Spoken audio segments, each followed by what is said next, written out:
The map said the corridor was empty. The screams in my headset said otherwise. Cold lived in this station like a permanent resident.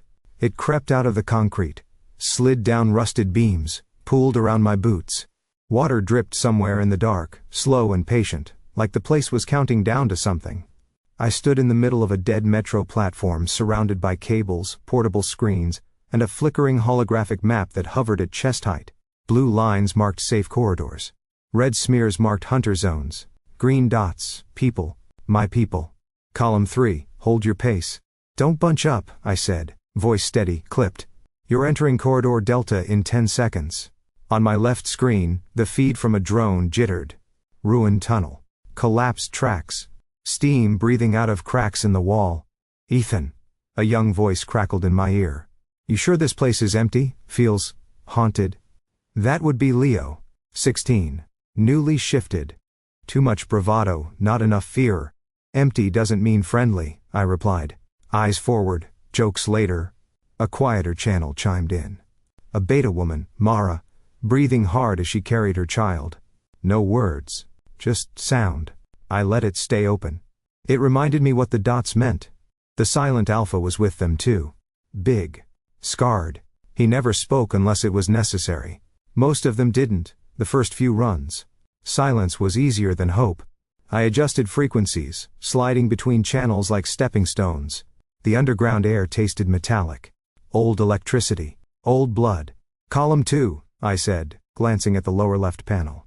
Report. Static. I frowned. Column 2. Check in. Nothing. My fingers paused above the console. Then the map glitched. One of the green clusters stuttered, and vanished. Not red. Not fading. Gone. My stomach tightened. Column 2. Do you copy? A burst of noise tore through the channel. Then screaming. High. Close. Multiple voices folding over each other. Hunters. I snapped upright. All units, freeze. Do not advance. The hologram recalculated, blue lines warping as the system tried to make sense of new interference. Red bled into the corridor I had just cleared. I was already rerouting when a new signal cut in. Not on any of my channels. Not part of my network. The sound was clean. Too clean. A narrowband frequency with an old military signature, buried under static like a blade under cloth. You're walking them into a killing field. The voice was low. Even. Not rushed. Not loud. Like he was standing in a quiet room instead of inside a collapsing operation. I didn't answer. My hands moved automatically, isolating the signal, mapping the intrusion. Identify yourself. 3 degrees left. Now. On the drone feed, something moved in the shadows of Corridor Delta. Heat signatures bloomed like stains. Who are you? I demanded. Later, the voice said. If they don't die. I hesitated for half a second. Then I trusted him. Column 3, I snapped. Abort Delta, turn left. Left, now, run. What? Leo started. Move, I said. They moved. On my screen, green dots veered just as the tunnel ahead erupted in white light. Net charges. Suppression foam. The place where they'd been a heartbeat earlier vanished behind smoke and heat. Mara screamed. Someone fell. The silent alpha picked them up. Don't stop, the voice murmured. 2 more seconds. Then right. There's a blind pocket behind the maintenance arch. My pulse roared in my ears. How do you know this map? A sound that might have been a breath. Or a laugh. Because I almost died here. I fed the new route into the system manually, fingers flying. The hologram resisted, then bent around the injected data like it recognized the hand. One by one, the green dots slid into a dead zone the hunter's grid didn't touch. The screaming in my headset faded. Only breathing remained. Heavy. Shaking. Alive. I leaned over the console, palms flat, and forced air into my lungs. Cold burned. My hands weren't shaking. They never did. The shaking happened somewhere deeper, where screens couldn't see. Who are you? I repeated, more quietly. There was a pause. Long enough for memory to stir. Long enough for a frequency pattern to align in my head. Long enough for a voice I hadn't heard in 7 years to stand up out of the grave. You're still sending people through dead corridors, Ethan, he said. That means you're either a hero, or you never learned to count bodies. My throat closed. No one alive used that cadence. That timing. That particular way of saying my name like it was a coordinate instead of a word. I swallowed. Corvin? Silence. Then, softly, you always were good with ghosts. The station seemed to tilt, the screens blurred, and the impossible settled into place with quiet, brutal clarity. Corvin Black was alive. I killed the external feeds one by one. Drone. Thermal. Map. Public channels. The metro station fell into near darkness, lit only by the pale glow of my core screen, and the thin blue line of the hologram idling in standby. The refugees were safe, for now. I had handed them off to the next node in the network. Other voices. Other corridors. Only one channel remained open. The unauthorized one. Static whispered through my headset, soft and granular, like sand sliding over glass. Repeat your last transmission, I said. And, authenticate. A pause. Then a sound, 2 short tones, 1 long. My breath caught before I could stop it. It was an old military handshake. Obsolete. Scrubbed from every active system after the disbandment. I hadn't heard it since the war. I could give you the whole string, the voice said calmly. But you always hated redundancy. My fingers hovered uselessly above the console. Corvin Black was listed Kia, I said. 7 years ago. Northern sector. Listed, he echoed. Yes. The voice slid through the static like polished metal. No distortion. No strain. As if he were standing right behind my shoulder instead of somewhere in the dead zones beyond the grid. I forced myself to breathe. That handshake isn't proof. No, he agreed. So here's one you forgot you built. Another sequence pulsed through my board. A private diagnostic route. A back door buried under layers of dead code. I'd designed it to check my own systems in the field. No one else had ever known it existed. My screen lit without my command. Data cascaded. Routes. Timings. Pressure points. My network. Exposed. My jaw tightened. You're inside my infrastructure. I've been inside it for a while, Corvin replied. Long enough to learn how you think. Long enough to predict which corridors you won't use even when they're clear. That's not an answer. It is, he said. Just not one that comforts you. I shut my eyes briefly. When I opened them, the station looked the same. Wet concrete. Sagging cables. Ghost light. But something fundamental had shifted. You were tracking the network, I said. Observing, he corrected. I don't interfere unless the math turns suicidal. My control slipped before I could catch it. You altered an active route. And saved 14 people, he said. You're welcome. Silence stretched between us, thick with old frequencies and things not said. Why? I asked. Another pause. Longer. Because your corridors kept intersecting places I work, Corvin answered. Because hunters started dying in patterns. And because someone out there was coordinating movements like a military extraction without a military to answer to. My fingers curled into my palm. You don't know what you're talking about. A quiet sound. Definitely a laugh this time. You still lie on instinct. That hasn't changed. I exhaled sharply. You're not on any of my contact trees. You're not registered with any free pack. You're not listed with the brokers. So, tell me what you are. Independent, he said. When something needs to be crossed, removed, or retrieved from a place no one wants to touch, I get called a mercenary. Problem solver. An alpha who works alone, I said before I could stop myself. The static thinned. Just enough for me to imagine his expression. Yes, Corvin said. That too. I straightened, forcing my voice back into its usual clean lines. Then you know why I'm going to end this channel. You need a guide, he replied, unhurried. Your next corridor cuts through a sealed territory. Old military grid, suppression towers, hunter nests that don't show on civilian scans. My pulse spiked. You don't know my next route. You're wrong, he said, and began to describe it. Not approximately. Precisely. Turns, elevation drops, signal shadows. The point where my own models mark the risk as acceptable. I said nothing. You're moving a column in less than 40 to 8 hours, Corvin continued. Families. At least one unstable juvenile. And a wounded alpha you've rerouted twice because he slows your averages.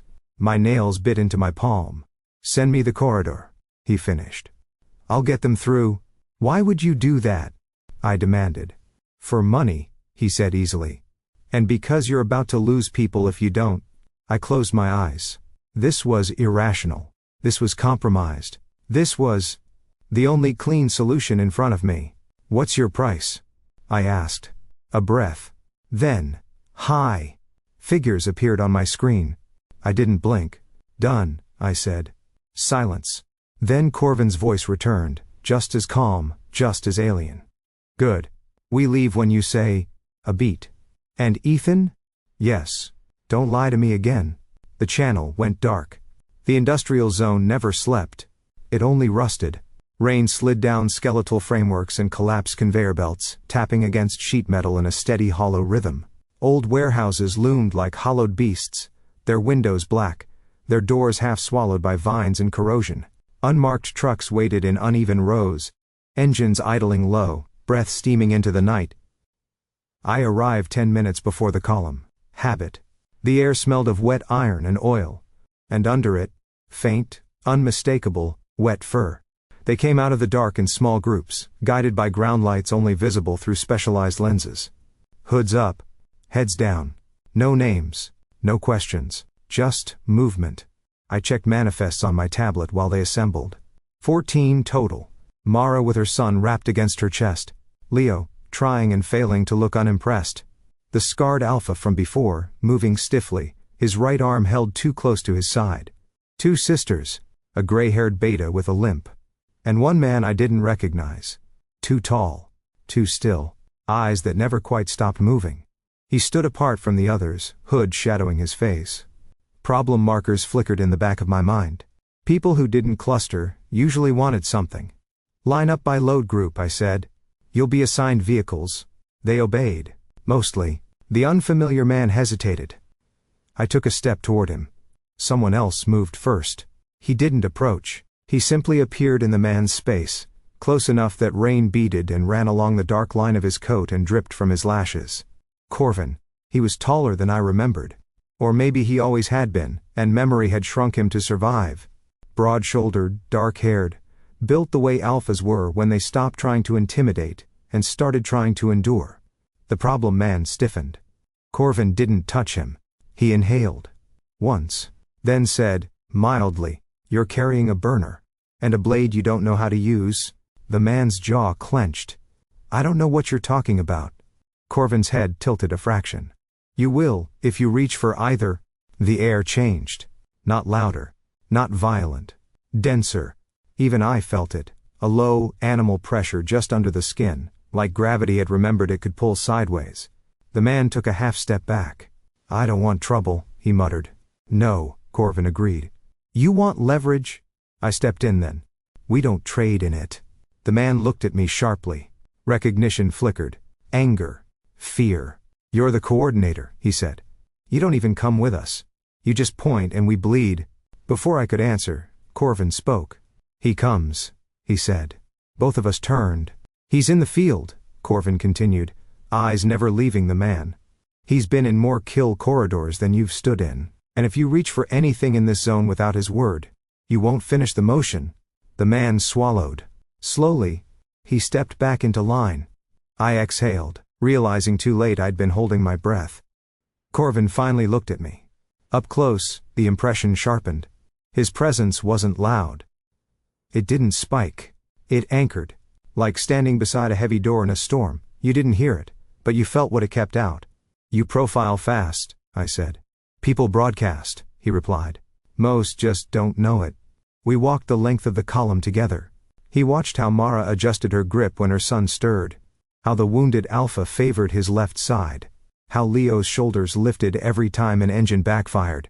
How the sisters kept their heads aligned, like prey animals used to flanking. "They'll slow at the 3rd checkpoint," Corvin said quietly. "Not from fear. From scent. There is no 3rd checkpoint." "There was," he corrected. "And the metal remembers." I didn't ask how he knew. Rain darkened his hair. Water tracked down the sharp line of his jaw. For one irrational second, I remembered hands on comms boards and blood on snow, and the way his voice used to cut through artillery like a held note. "Vehicles," I said. They loaded quickly. No logos, no plates, just mass and motion. The problem man chose the last truck. Corvin watched him go. Then turned to me. "You don't smell like a coordinator," he said. "What does that mean?" Means you still go where the map hurts. I didn't respond. We took the lead vehicle.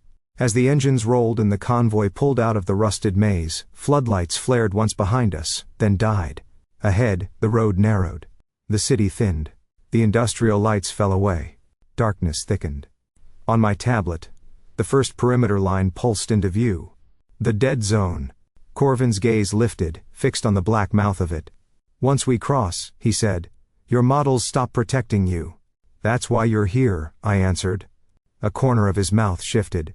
Not quite a smile. The convoy crossed the line. And the world changed. The dead zone didn't rot. It fossilized. Houses stood half-collapsed along the road, their windows punched out, their walls webbed with old blast scars. Faded playground equipment leaned at impossible angles. Streets had narrowed into channels between mounds of concrete and rebar, forcing the convoy into single-file movement. Above us, suppression towers rose like skeletal trees. Thin segmented spines bristling with sensor arrays. They hummed faintly, a vibration you didn't hear so much as feel behind your eyes. My screens lit with interference the moment we passed the third marker. Signal bleed starting, I said. Switch to short-range relay. Drivers acknowledged. Corvin sat in the passenger seat, one arm braced against the dash, eyes moving constantly. Not scanning. Measuring. Hunters won't hit the road, he said. Too obvious. Then, where? The first tower went dark. Not offline. Dark. The hum cut out like a severed wire. A second later, something streaked across the street ahead, and detonated in a flash of white. The lead truck swerved. Contact! Someone shouted over the channel. The road exploded into motion. Shapes dropped from rooftops. Nets hissed through the air. Suppression foam burst like blooming wounds against walls and pavement, spreading in thick, pale sheets that smoked when they touched skin. Off-road, off-road, off-road, I snapped. Truck 1, cut left through the service corridor. 2 and 3, hold and deploy decoys. Panic cracked open the column. Leo yelled something incoherent. Mara cried out as her son started screaming. The wounded Alpha roared, a raw animal sound that cut through the chatter. I rerouted feeds, pulling thermal and motion overlays together as fast as the lag allowed. Heat signatures fanned from the flanks. Too many. Decoys now. I barked. One of the rear trucks dumped its load and peeled off, its false beacon flaring bright across every spectrum. Half the heat signatures pivoted. The other half accelerated. Ethan, Corvin said. The way he said my name made my head lift automatically. Out, he added, already reaching for the door. What? They want the convoy, he said. And the brain. That's you. The windshield webbed. Something heavy struck the hood and rolled, claws scraping metal. I unlatched my harness and shoved the door open into smoke and noise. The world hit like a wall. Sound went first, then depth, then smell, burnt insulation, concrete dust, and the sharp hot edge of fear. I hit the ground hard, shoulder first, and rolled behind the low shell of a collapsed car. My tablet skidded after me, cracking against stone. Gunfire stitched the air. Column, stay on the move. I shouted into the channel. Ignore me. Follow Corvin. A net slammed into the wrecked car above my head, spreading, sizzling. Suppression field rippled outward. My teeth buzzed. Footsteps pounded nearby. Fast. Too light. A shape cut through the smoke, raising a launcher. I lifted my sidearm. Too slow. The impact knocked the breath out of me. Not the hunter. Corvin. He hit me like a shield, shoulder driving into my chest, carrying us both into the narrow mouth of a concrete corridor as something detonated where I'd been. The sound folded in on itself. The world went white, then red, then ringing. Corvin's hand fisted in the front of my jacket, anchoring me upright. His other arm braced against the wall over my head, body between me and the opening. Breathe, he said. Not loud. Certain. I tried. My hands were shaking. I hadn't noticed until he closed his fingers over one of them, forcing it down against the concrete. Adrenaline, he said. Ride it. Don't fight it. I dragged in air. It burned. Another blast rocked the street. Dust poured from the ceiling in thin, pale sheets. They're pushing the decoy, I said hoarsely. Column will clear in 30 seconds, Corvin finished. I know. He leaned out just long enough to throw something small and black. A second later, the corridor mouth filled with smoke, and the metallic snap of a localized pulse. Heat signatures flared and vanished. Corvin moved, not fast. Decisive. Every step placed, every strike contained. He disarmed one hunter with a twist that broke something wet and wrong. Kicked another back into the suppression field, where the foam ate his outline into nothing. Controlled. Focused. Anger, yes, but folded, honed, kept on a short chain. I forced myself up, back to the wall, sidearm steady despite the tremor in my hands. I fired twice. Not to kill. To distract. Corvin took the opening. Then he was back in front of me, breathing hard. Eyes bright and feral in the low light. Move, he said. We ran. We cut through maintenance tunnels and shattered basements, surfaced 2 blocks down behind the last of the trucks as they vanished into the deeper grid. The firing thinned, then stopped. Silence rushed in to fill the space it left. I braced my hands on my knees and bent forward, lungs burning. My fingers were still shaking. Corvin stood close. Too close. The heat of him cut through the cold like a second skin. He smelled of smoke and iron, and something sharp and alive that raised the back of my neck. He looked at me. Really looked. Not past me. Not through me to a map or a signal. At me. And something in his expression shifted. Not softer. More precise. As if he had just identified a new objective. And decided it was worth protecting.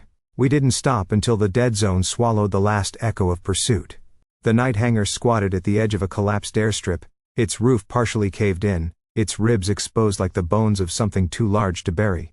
Corvin checked it first, moving through the dark without light, listening more than looking. When he signaled clear, the trucks rolled in one by one, engines dying low. Someone lit a barrel. Fire bloomed, small and stubborn, painting the inside of the hangar in amber and shadow. Steam rose from wet coats and damp hair. People sank where they stood. Some ate. Some just stared. Leo, somehow unbroken, edged closer to the heat and held out his hands dramatically. So, he announced to no one in particular, on the bright side, we're not dead. A tired ripple of sound moved through the group. Not quite laughter. But close. Mara settled with her son against a crate near the fire, rocking him gently. The wounded Alpha sat heavily with his back to a support beam, jaw clenched as one of the sisters re-wrapped his side. The problem man kept to the edge of the light, quieter now, eyes down. I took stock without meaning to. Counted breaths.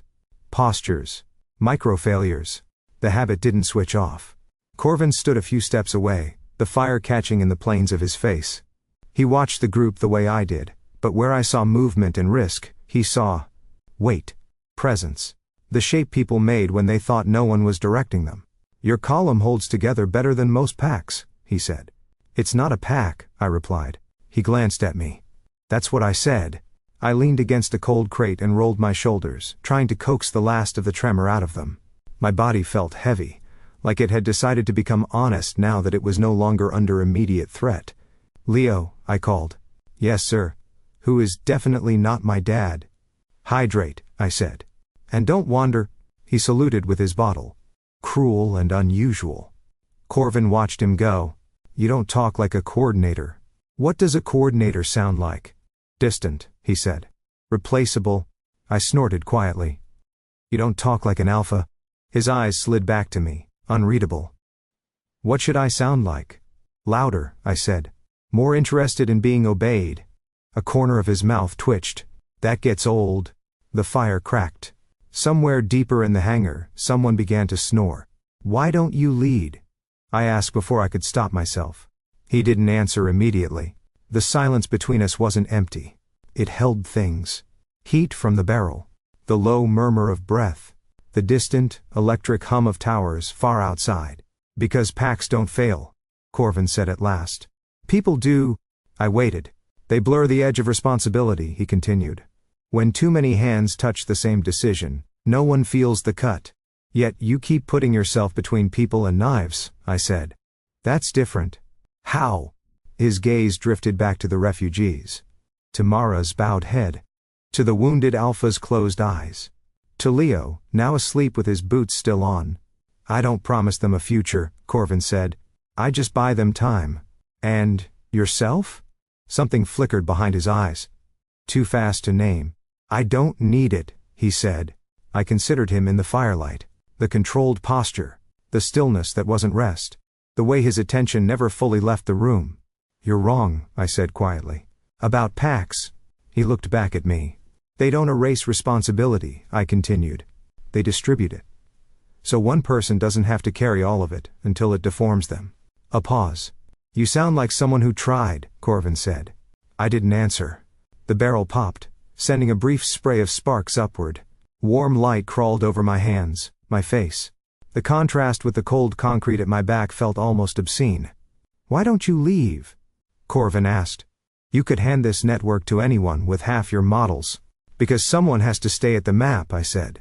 "And most people start lying to it." "Do you?" he asked. I met his gaze. Held it. Yes.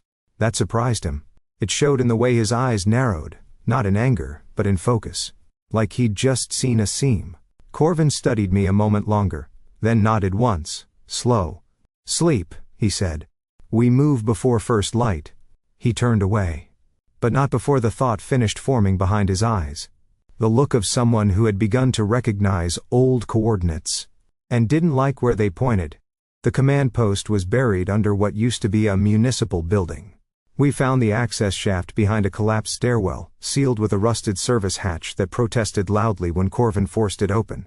The air that breathed out was dry, cold, and wrong. Not stale. Preserved. Inside, the walls were lined with faded military markings. Sector grids, unit symbols, emergency vectors burned directly into concrete. The paint had aged into strange colors. Green turned to bone, red to rust.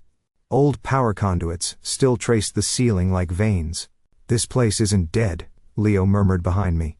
"It's..." Holding its breath, no one laughed. We moved in small groups. The refugees settled where they could, drawn instinctively toward corners and cover. Corvin didn't look at any of it. He looked at the walls. At the floor. At the way sound behaved. The silence here didn't echo. It pressed. I set up a temporary relay on a field table bolted to the floor.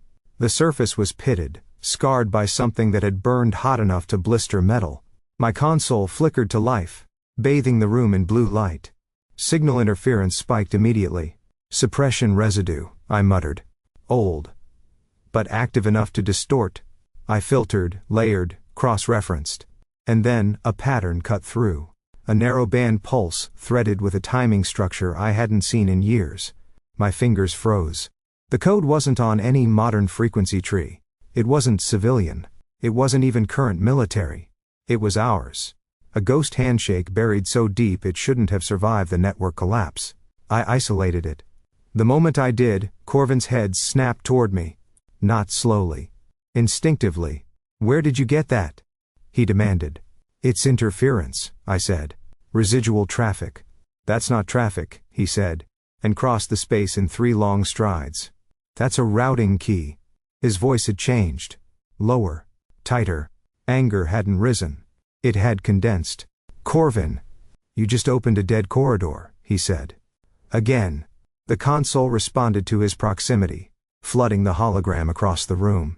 Roots bloomed. Old overlays I hadn't enabled began stacking themselves, one atop another like sediment. Sector divisions. Strike zones. Evac arcs. The map wasn't showing where we were. It was showing where we had been. "Turn it off," he said. "I can't," I replied. "It's propagating through the relay." The smell hit then. Old metal. Dust. The faint copper edge of something that had once been blood. "This grid," Corvin said, staring at the projection. "This is a military movement map?" "Yes." "No," he corrected. "This is an operation."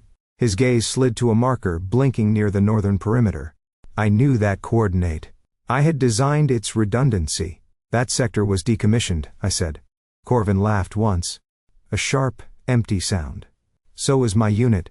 He stepped closer to the projection, light carving his features into hard planes. "That node," he said, pointing. "That was command." My chest tightened. "And this corridor," he continued, tracing a path with 2 fingers, "was an extraction route." I didn't answer. "Ethan," he said. The way he spoke my name now was not a coordinate. It was a blade. "Why does your current route match an old military withdrawal vector?" I looked at the refugees. At Leo, crouched near a crate, trying very hard not to listen. At Mara's bowed head. At the wounded Alpha, eyes closed, breath shallow. Because it's efficient, I said. Because it's shielded. Because it still confuses their sensors. Because you built it, Corvin said. I said nothing. His hand closed at his side.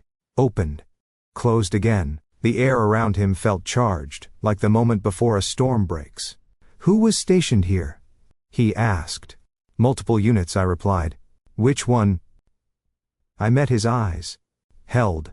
Several, I said again. Something dangerous moved under his skin then. Not the loss of control people expected from alphas. The opposite. The effort of holding too much of it. You don't avoid maps, Corvin said quietly. You haunt them. A new alert flared across my screen. Not the ghost code. Live movement. Vector clusters blooming along our outer perimeter. They weren't random. They were fanning. Layered. Advancing in intersecting arcs. Hunters, I said. Multiple teams. Corvin's jaw set. They're not searching, he said. They're executing. How can you tell? Because they're moving like we did. I pulled the feeds wider, overlaying trajectories. My blood went cold. They weren't chasing the convoy. They were cutting it. The patterns were too clean. Too disciplined. They're using military logic, I whispered. Corvin's eyes never left the map. Then they found your ghosts, he said. And whatever question had been forming between us was swallowed by the sound of boots in the tunnels beyond the walls. We moved before the first breach charge went off. The refugees were already shifting toward the inner corridors, drawn by Corvin's gestures and the map I projected in sharp pulsing lines across the walls. The command post had deeper layers, old continuity bunkers built to survive direct hits. We needed one. Now. Down, I said. Service tunnel C. Stay close. No lights. Concrete swallowed us. The hatch sealed behind the last of them just as something detonated above. The shock rolled through the ceiling like a living thing. Dust sifted down in pale sheets. Somewhere, metal screamed. The bunker corridors were narrow and low, forcing people to hunch. Water slicked the floor, cold and ankle-deep in places, reflecting fractured echoes of our lights. The walls sweated. We found a chamber that had once been a logistics hub. Crates, fused to the floor. A map board still bolted to one wall, its surface warped by heat. Corvin swept it, then signaled. Hold. We clustered in the half-dark. Breathing. Waiting. The sounds filtered down through layers of concrete. Boots, muffled voices, the distant whine of scanners. Hunting. I knelt by a support pillar and brought my console up again, fingers moving fast, too fast. Ghost code tangled with live feeds, old structures interfering with new logic. My hands were shaking. I hated that they could see it. Ethan. Corvin's voice. Close. Not over comms. I looked up. He was standing a meter away, his face shadowed, eyes catching the thin spill of light. There was water on his coat, darkening the fabric. Or something darker. You need to shut that node, he said quietly. It's holding them, I replied. It's confusing their grid. It's also telling them exactly how we used to move. My jaw tightened. It's all I have right now. Silence stretched. Then he said, which unit was stationed here? The words landed heavy. Not a question asked to be answered lightly. I glanced past him. At Leo's pale face. At Mara's hands clenched around her child. At the wounded Alpha's controlled shallow breathing. Not here, I said. Corvin stepped closer. The space between us shrank to the width of breath. You already brought it here, he said. The air felt thick. Pressurized. What unit? He repeated. I closed my eyes. And the bunker came back with it. Not this one. The other. Snow in the access corridors. Blood freezing on concrete. Radios screaming over one another. The smell of burned wiring and fur. A northern military pack, I said. Corvin didn't move. They were assigned to sector stabilization, I continued. Containment. Extraction. If needed. Eradication, he finished. My hands tightened around the console, until the edges bit into my palms. They were compromised, I said. Surrounded. Outnumbered. And they were about to be used as proof of concept. For what? For coordinated purge strikes across 3 regions, I said. If their sector fell the wrong way, it would have triggered operations that would have erased thousands. His breath was slow. Controlled. You were command liaison, he said. Yes. You had access to their grid. Yes. You knew where they were. Yes. The word hung there, naked. I transmitted their coordinates, I said. Not louder. Not softer. Exactly as it had happened. Corvin's eyes darkened. The bunker receded. Another place bled through. Snow. Floodlights. A perimeter that wouldn't hold. Voices overlapping in his head, some angry, some laughing, some afraid. His beta second calling orders he pretended not to hear. His sister's voice, sharp with relief when they thought extraction had finally broken through. The way the world had turned white. Then, red. Then quiet. He saw it again in pieces. A hand slipping from his. The way the air had tasted when the suppression fields hit. The smell of burning fur. The moment he'd realized the signal they were following was a trap. His pack. Not all of them. But enough. He focused back on the bunker. On Ethan's face. Why? He asked. My mouth opened. Closed. Because there were too many of them. Because the orders were already written. Because if I didn't, someone else would. Because the strike that took them would have taken others too, and this was the only place I could put it. Because it was the only way to stop it, I said. Silence felt like a physical thing. The kind that presses. That demands something be broken to pass. You didn't try to extract them, Corvin said. They were cut off. You didn't warn them. I couldn't. You didn't go down with them. No. My hands were shaking badly now. I set the console down because I was afraid I'd drop it. Around us, the bunker breathed. Water dripped. Someone coughed and tried to swallow it. Corvin's voice, when it came, was level. Too level. Which unit? I met his eyes. The 9th, I said. Northern perimeter. His jaw clenched. The 9th. The pack that had held the ice corridor. The pack that had taught him to fight in pairs and die in threes. The pack that had believed in orders because orders meant someone else was responsible. He nodded once. A small movement. Almost polite. Then you already know, he said, who I am. I didn't answer. He took a step back. Space rushed in between us, cold and necessary. Say it, Corvin said. Say what? That it was worth it. The bunker was very quiet. I opened my mouth. No sound came out. My throat burned. Corvin waited. His eyes did not leave my face. Say it was worth it. We didn't wait for an answer.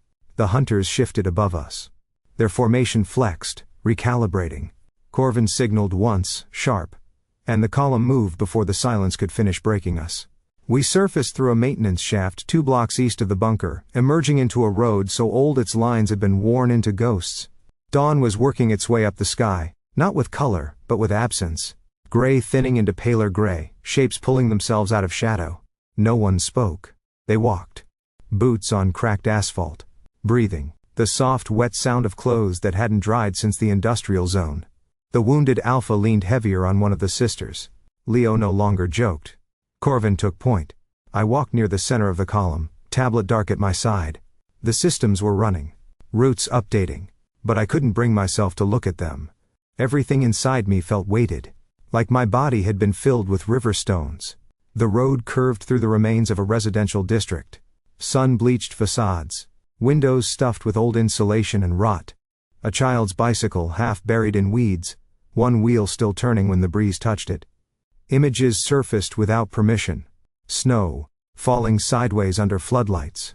The way radios screamed when suppression fields went up. A corridor full of people who thought the signal meant safety. I shook my head once hard, as if that might dislodge them. Ethan. Mara's voice.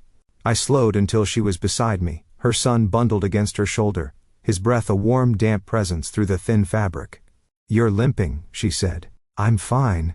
She studied me with the quiet persistence of someone who had learned not to trust first answers. You always say that. I didn't argue.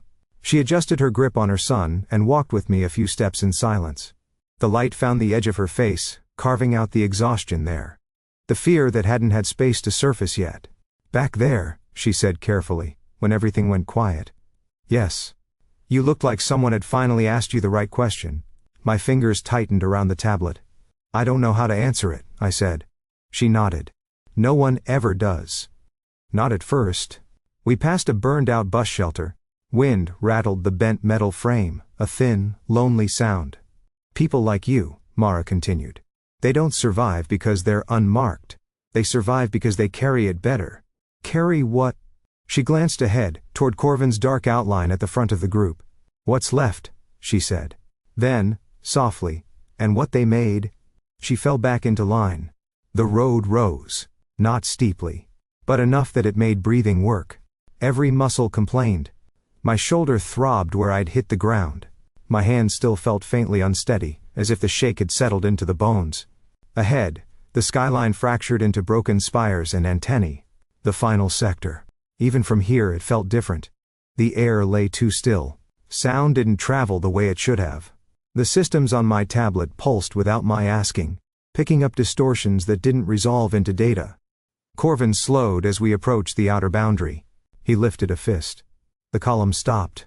In front of us the land dipped into a shallow basin choked with skeletal infrastructure, collapsed relay towers, old armored shells, the scattered bones of something that had once been a military hub. The final grid. The place where all the ghosts I'd been avoiding had originally learned to walk. Corvin turned his head slightly, just enough that I knew he was aware of me. We don't get a second pass through this, he said. I know. This is where they'll try to finish it. I know. The gray light settled over the ruins. The road ended. And the final sector opened its mouth. The military node rose out of the basin like the ribcage of something enormous. Collapsed antenna arrays speared the sky at broken angles. Old sensor domes lay split and half-buried, their surfaces dulled to bone. Between them stretched fields of dead earth scored with warning pylons, mine grids that hadn't been cleared, only forgotten. The air vibrated faintly. Residual suppression, enough to make the back of my skull ache. I brought the tablet up, filtering through noise and ghost structures, reconstructing what the node used to be. And what it still was. They've already seeded the perimeter, I said. Remote teams, Overwatch on the western spines, 2 mobile units moving to cut the basin. Corvin didn't look at the screen. He looked at the ground. At the way dust lay undisturbed in some places and not in others. At least 3 hidden lanes through the mines, he said. All wrong. What do you mean? They're shaped to herd, he replied. Not to kill. A distant crack split the air. Not close. But close enough to matter. They're not trying to wipe the column, Corvin continued. They're trying to trap it. I zoomed out, overlaying trajectories. He was right. The vectors didn't converge. They curved. They want us in the central pocket, I said. Under the old domes. And once we're there, Corvin said, they'll drop the suppression and harvest. Leo made a small sound behind us. Mara's hand tightened on her son. I forced my breathing steady and watched the map reshape itself. There is a way out, I said slowly. Corvin finally turned. I rotated the projection, highlighting an old command corridor buried beneath the central hub. This tunnel used to be a hardened evacuation route, I said. If I light it up, if I inject a live signature into the old command net, it will read as an active extraction. Hunters will swarm it, Corvin said. Yes. You'll be painting a beacon. Yes. For them. For everything that still listens to those frequencies, I said. Including the automated suppression fields. Understanding flickered in his eyes. You'll collapse the grid, he said. They'll have to pull back to avoid friendly interference. And the column can run the blind side. I finished. Corvin stepped closer. That node will become a kill zone. Yes. For whoever triggers it. Yes. His jaw tightened. You're planning to stay? I didn't answer. The silence was answer enough. This is what you always do, he said quietly. You redirect the strike. You make yourself the acceptable loss. It works, I replied. Because you make it work, he said. By removing yourself from the count. I looked at the people behind him. At their fear. At their hope. At the thin dangerous line between. I won't do it again, Corvin said. You don't have a vote. A sharp sound escaped him. Half laugh. Half something else. Ethan, he said. You don't get to choose who repeats your sins. I'm not asking you to, I snapped. I'm asking you to move them. I am not leaving you in that node. Then they die, I said. This isn't philosophy. This is math. For a moment, the only sound was the low electrical whisper of the basin. Then Corvin reached out and took the tablet from my hands. I started to protest. He crushed it against the edge of a broken pylon. The screen went dark. My breath left me in a startled bark. New equation, he said. We both stay. A shot cracked. Stone burst near his shoulder. Corvin shoved me down as the world detonated. The basin erupted into motion. Hunters broke cover. Suppression charges bloomed. The old domes flared weakly, catching fragments of the net before failing. We moved. Together. Corvin drew them. Deliberately. Loud. Aggressive. He broke into the open, firing, forcing their attention to pivot. I ran the opposite vector, slamming emergency codes into a backup pad, broadcasting the ghost signature manually. The old system woke up screaming. Antennas across the node sparked to life. Long-dead relays pulsed. The air filled with a shrill electronic howl that made my vision smear. The suppression field stuttered. Hunters swore over open channels. Corvin was everywhere at once. Between cover. Over broken metal. His movements were brutal and efficient. Rage folded into precision. He disabled 2 hunters before I could blink, disarmed a third and drove him back into the flare zone. Something hit him. Hard. He staggered. I smelled it before I saw it. Blood. Sharp and coppery, slicing through dust and smoke. "Corvin!" I shouted. He turned too slowly. The second shot took him high in the side, spinning him into the dirt. The world narrowed. Sound tunneled. I was on him before I knew I'd moved, dropping beside him, one hand braced at his back. Blood soaked my fingers. Warm. Too much. His breath stuttered. "Stay with me," I said, and didn't recognize my own voice. "Column," he rasped into the open channel. "Move. Now. South blind. Don't stop." I heard engines. Shouting. Leo's voice breaking on my name. Then distance. The suppression net spasmed and collapsed in on itself. Automated defenses flared and forced the hunters back. Their own systems screaming with interference. The basin tore itself apart in light and noise. And then, abruptly, the grid went blind. Silence rushed in, violent and absolute. The air reeked of smoke and blood. The trucks were gone. The people were gone. The corridor they had needed was open. Corvin lay half on his side, breath shallow, blood dark against his coat. I pressed my hand to the wound, and felt the tremor finally tear loose in my own body. "They're out," I said. His eyes found mine. Held. "Good," he breathed. Around us, the military node burned down to ghosts again. And we were the only living things left in its mouth. I don't remember carrying him. I remember the rain. Cold, sudden, cutting through smoke and dust like a blade. It soaked my hair, my collar, the blood on my hands until everything smelled the same. Metal and wet earth and ozone. The shelter was a kilometer south of the node. An old emergency refuge built under a collapsed highway spur, its entrance half hidden behind a fall of concrete and twisted rail. I dragged Corvin inside and kicked the hatch closed with my heel. Darkness swallowed us. Then my field light came up, pale and shaking. The room was small. Bare concrete. A fractured bench bolted to one wall. A drainage grate in the floor where water already pooled and ran away in thin red threads. I laid him out as carefully as the space allowed, and stripped his coat back with numb fingers. The wound was bad. High on his side. Not a clean pass-through. Suppression residue burned around the edges, angry and livid. Corvin's jaw was clenched so hard I could hear his teeth grind. "Don't," he said, when I reached for my medkit. "Save it," I replied, already working. I cut fabric. Packed, sealant. Pressed until my arm shook. He hissed as the compound bit. I didn't apologize. Care didn't require softness. Only accuracy. "You're not supposed to be here," he said between breaths. "This was your exit." I tightened the pressure. "You destroyed my exit." A corner of his mouth twitched despite himself. Then his expression sobered. "You would have done it," he said. "You would have stayed in that node. Yes. For them. Yes. For your math. Yes." Silence fell, broken only by rain hammering the cracked ceiling above us. "Do you ever count yourself?" Corvin asked. I didn't answer. He shifted, trying to push up. I put a hand on his shoulder and kept him down. The muscles under my palm were hard, shaking with effort. Heat radiated from him, wrong and fevered. "Don't," I said. His eyes slid to mine. The animal was close to the surface now. Not feral. Present.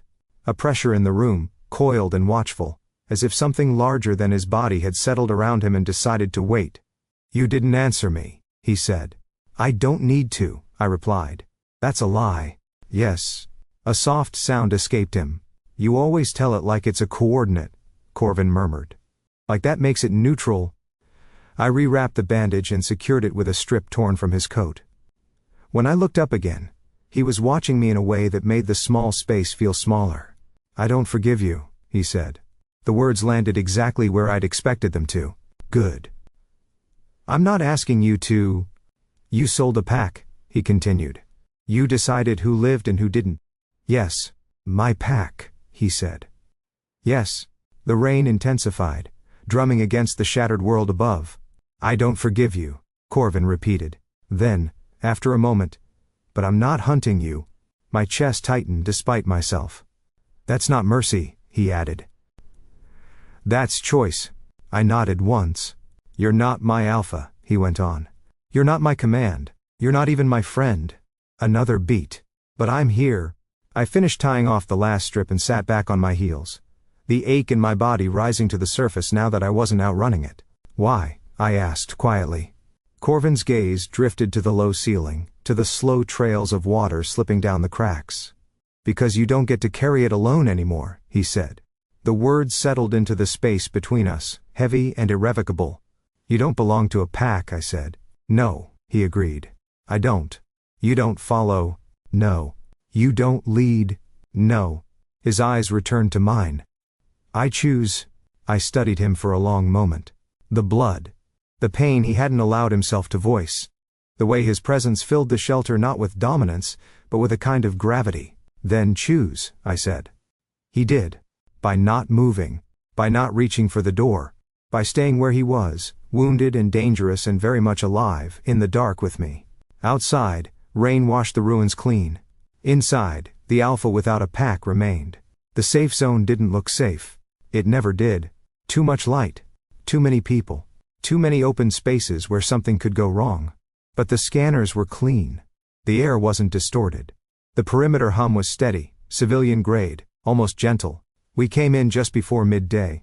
The trucks were already there, parked in uneven lines near the old transit depot that now served as a reception hub. Volunteers in neutral colors moved between them, handing out water, thermal blankets, ration packs. Voices overlapped. Laughter cracked in short surprised bursts, like people testing whether it was allowed. Leo spotted me first. He broke from the group and jogged over, skidding to a stop a meter away like he wasn't sure whether to collide or salute. You're late, he said, then stared at Corvin behind me. And, wow. You look like someone lost an argument with a wall. Corvin huffed. The wall cheated. Leo's mouth twitched. Figures. Mara approached more slowly, her son awake now, eyes too big in his thin face. She inclined her head toward Corvin, a quiet acknowledgement, then looked at me. You got us here, she said. Yes. That's all I needed to know. She didn't ask anything else. People peeled away from the column in small groups, guided toward intake points, medical tents, long tables where steam rose from food trays. The wounded alpha was taken immediately by two med techs, arguing weakly the entire way. The sisters stayed close to him, still in formation without realizing it. I watched them disperse. Not as data, as motion. Corvin stood a little apart, leaning back against a support post, one arm held close to his side where the bandages hid beneath his coat. He didn't scan for threats. He watched me, noticing the way people approached without fear, the way they touched my arm in passing, brief, grounding contacts, the way I answered questions without ever raising my voice, the way the network moved through bodies instead of screens. This is your territory, he said. It's a node, I replied. It's a heart, he corrected. I didn't argue. Leo returned with 2 bowls of something that smelled aggressively like broth. He offered one to Corvin. Peace offering, he said solemnly. For saving our collective skins. Corvin took it. Accepted. Leo grinned and wandered off again, already engaged in a heated debate about who got extra bread. Corvin watched him go. They don't orbit you like followers, he said. They align. I glanced at him. You make it sound intentional. Everything you do is intentional, he said. You just don't label it leadership so you don't have to carry what it creates. I considered that. Then said, I don't run packs. No, Corvin agreed. You build them. A volunteer called my name from the intake desk. A minor routing issue. Temporary housing. A question about the next corridor. I answered. Redirected. Signed off on 2 more transfers. When I turned back, Corvin was still there. The crowd had thickened. Someone had started music somewhere. Not loud. Enough to fill the edges. You could leave, I said. Yes. You work alone. Yes. There will be more calls. More contracts. Yes. I waited. He didn't move. Instead he looked past me, at the open depot doors, where new arrivals were already filtering in from another truck. At the way the space absorbed them. At some point, Corvin said, even an alpha without a pack has to decide whether he's avoiding something or building something by accident. And, what are you doing? I asked. He met my eyes. Staying. The word was simple. It was anything but. Around us, the safe zone breathed. People ate. People argued. People laughed too loudly. And Corvin Black, who had always worked alone, did not walk away. The new mobile center was set up in the shell of an abandoned logistics hub, its upper levels collapsed, its lower floors still breathing with power. Night pressed against the high windows. Rain threaded the dark with silver. Holographic maps hovered over a folding command table. Portable relays hummed. Cables ran like veins across the concrete. It felt familiar. It felt different. I adjusted the main projection, splitting the corridor into layers. Civilian interference, hunter probability, ghost zones. A new column waited 2 sectors out. Smaller. Faster. Riskier. Corvin stood on the other side of the table. One hand braced on the edge, the other still gloved despite the heat in the room. You're underestimating the western flank, he said. I'm compensating for the river drift, I replied. They won't bring heavy units across unstable ground. They don't need to, he said. They'll seed ahead and fold in behind. You're guessing. I'm smelling. I glanced up. You're impossible. His mouth curved. You hired me. I made a mistake. Frequently, he agreed. I rerouted the map, adjusting probability cones. He leaned in without thinking, shoulder almost brushing mine, gaze fixed on the projection. There, he said quietly. That maintenance loop. It doesn't register on your models. It's collapsed. Not fully. I pulled up subsurface scans. A thin, viable thread appeared. I exhaled. Fine, you're right. Corvin's brow lifted. Mark the date. Don't push it. A soft sound escaped him. Not quite a laugh, but close. The comm unit chimed. An incoming check from the forward scout. I acknowledged it, issued a correction, then closed the channel. For a moment, neither of us spoke. The room was full of quiet industry. Screens breathing. Power cells ticking as they cycled. You don't look at the map the same way, Corvin said. I still do. No, he said. You look up now. I didn't answer. Because he wasn't wrong. The first time I'd built this kind of center, I'd stood alone in it, wrapped in frequencies and numbers, convinced that being necessary was the same as being present.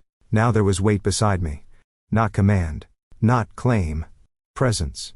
You know, Corvin said, eyes still on the projection. For someone without a pack. I waited. You're really bad at being alone. I snorted. Then stop standing so close. He didn't move. Instead, he reached past me to adjust the brightness on the southern grid, his arm briefly crossing my field of vision, his proximity grounding rather than pressing. Make me, he said. Outside, thunder rolled far off across the city ruins. Inside, the network settled into its night rhythm. We turned back to the map together. 2 silhouettes in shifting blue light. Not owned. Not commanded. And no longer alone.